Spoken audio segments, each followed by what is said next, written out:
Today, we're taking a deep dive into the strange and fascinating world of delusions. These aren't your ordinary beliefs. They're ideas that can make you think that you have special powers, that you're being watched by the government, or that you're dead. Get ready to be amazed as we explore the top 7 most common types of delusions and how they affect people's thoughts, emotions, and behaviors.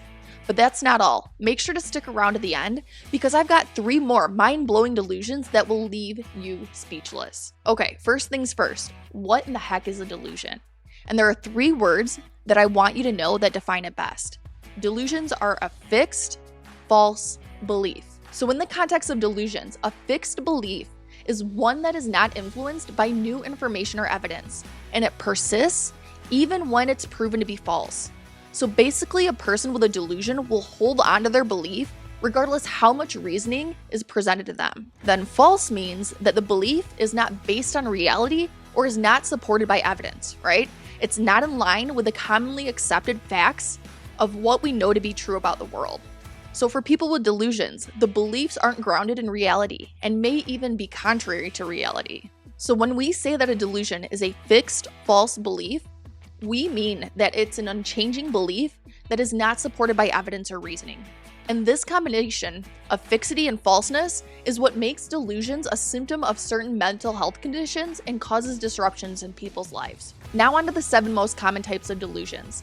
The first type to know about, which is the most common type of delusion that we see, are persecutory delusions. This is a belief that one is being targeted, harmed, or threatened by someone or something. And people with persecutory delusions may believe that they're being followed, spied on, or poisoned. They might also think that someone is trying to harm them or kill them, or that they're a subject of a conspiracy or a plot. As you can probably imagine, persecutory delusions can be very distressing for those who experience them, because they can lead to feelings of fear, anxiety, and paranoia. And this can result in the person isolating themselves or avoiding certain situations or people that they perceive as threatening. In some cases, these types of delusions can even lead to violent or aggressive behaviors, especially if the person believes that they need to defend themselves. So I actually remember seeing a patient in my residency training who lived next door to a farm. And every time the farmer sprayed his crops, this guy believed that he and his family were being poisoned. He would constantly be contacting the police and the city officials reporting his suspicions. But here's the crazy thing, right? Outside of this guy was totally functional in society. He just had this delusion. Delusion number 2 to know about are referential delusions. This is a belief that certain objects, events, or people have a special and significant meaning specifically for the person with the delusion.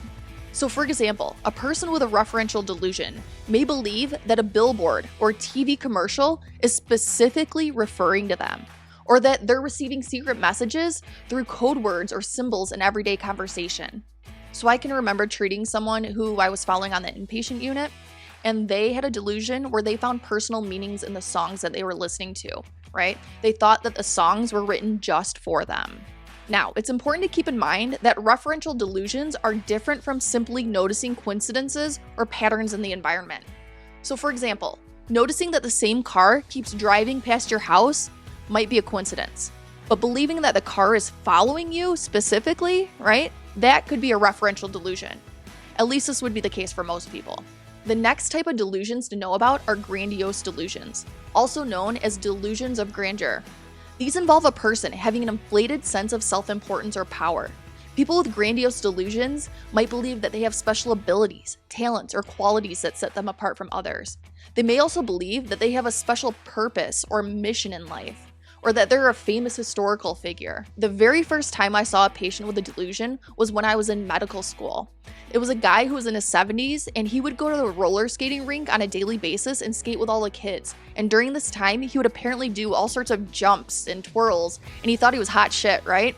And he'd come to sessions and boast about how great of a skater he was and how in awe everyone was of him. Now, it's important to note that grandiose delusions are not the same as having high self-esteem. While it's healthy to feel good about yourself and your abilities, grandiose delusions are not grounded in reality whatsoever. The 4th type of delusions are jealous delusions, and this is when people have irrational beliefs that their partner is being unfaithful. And this can obviously be very distressing and can cause issues in relationships. People can become obsessed with monitoring their partner's activities, interrogating them about their whereabouts, or even stalking them. Now, I know you're thinking that some people are actually cheating on their spouses, right? And this is 100% true. But remember, delusions are beliefs not based in reality. There are times where people will take small bits of information, such as clothing being out of place, and jump straight to the conclusion of infidelity, despite everyone around them reassuring that this is just not true. Now, along the lines of relationships, the next type of delusion to know about are erotomanic delusions. And people with these have the belief that someone, right, usually a celebrity or someone of high status, is in love with them, okay? They might believe that this person is sending them secret messages, following them, or even leaving clues for them to follow. And people with erotomanic delusions may engage in persistent stalking behaviors, contacting the object of their affection repeatedly or showing up uninvited to their home or workplace. And what we see is that celebrities are often the targets of this. So for example, John Hinckley Jr., the man who attempted to assassinate President Ronald Reagan, was known to have an erotomanic delusion about actress Jodie Foster. And then Robert John Bardo, who murdered actress Rebecca Schaeffer in 1989, had an erotomanic delusion about her as well. Delusion number 6 is nihilistic delusions, which is when someone has the conviction that a major catastrophe will occur. Okay? Some people believe that they're living in a post-apocalyptic world, or that the world is about to end. The common theme with these types of delusions is a sense of hopelessness, despair, or meaninglessness. The 7th delusion type are somatic delusions, and these involve false beliefs about the body. People with these think that there's something wrong with their body, even though there's no medical evidence to support their beliefs. So for example, they might believe that they have a serious disease, or even that their body is emitting a foul odor. When I was in training, I had a patient that I treated at the VA who thought that her body was infested with parasites. She would take pictures of her skin and show me how worms were coming out of her pores, okay? When in reality, when I was looking at the pictures, I didn't see anything but her skin, right? She even gave us a parasite to inspect that she supposedly pulled from her skin, but when we put it under a microscope, it was just a filament from her clothes. It was pretty interesting, but really sad overall. Now, most of these delusion types that we've talked about so far have been non-bizarre in nature, essentially meaning that if you didn't know better, you'd maybe believe the person because they're so convincing with their beliefs. And you're like, yeah, maybe that could happen, right? Sometimes delusional beliefs can bring out anxieties that we all can recognize in ourselves to some degree. However, not all delusions fit into the non-bizarre category. Some are as bizarre as can be, and bizarre delusions are those that are completely implausible. So generally, these include ones that have themes of a loss of control over your mind or your body, and there are 3 in particular that you'll want to know about. Capgras delusions are beliefs that a loved one or a familiar person has been replaced by an identical looking body double. So the patient may recognize the other person's appearance, but essentially believes that they're an imposter. And a lot of the time, these patients believe the person is trying to harm them or is part of a conspiracy against them.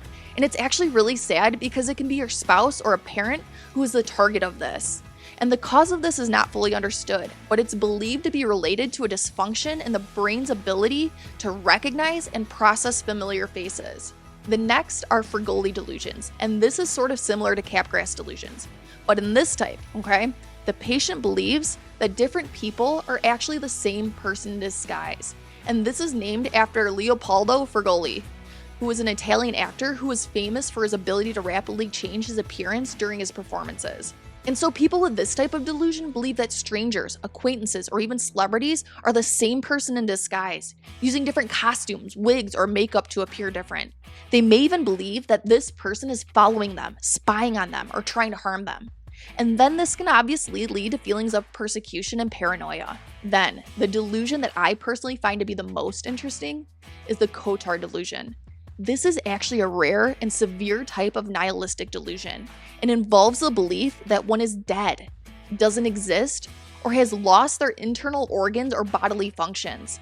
People with this delusion might also believe that they're immortal or have lost their soul. They might experience intense feelings of despair, hopelessness, or emptiness. Some even neglect their basic needs, such as food or hygiene, and believe that because they're already dead, they don't need sustenance. It's very bizarre.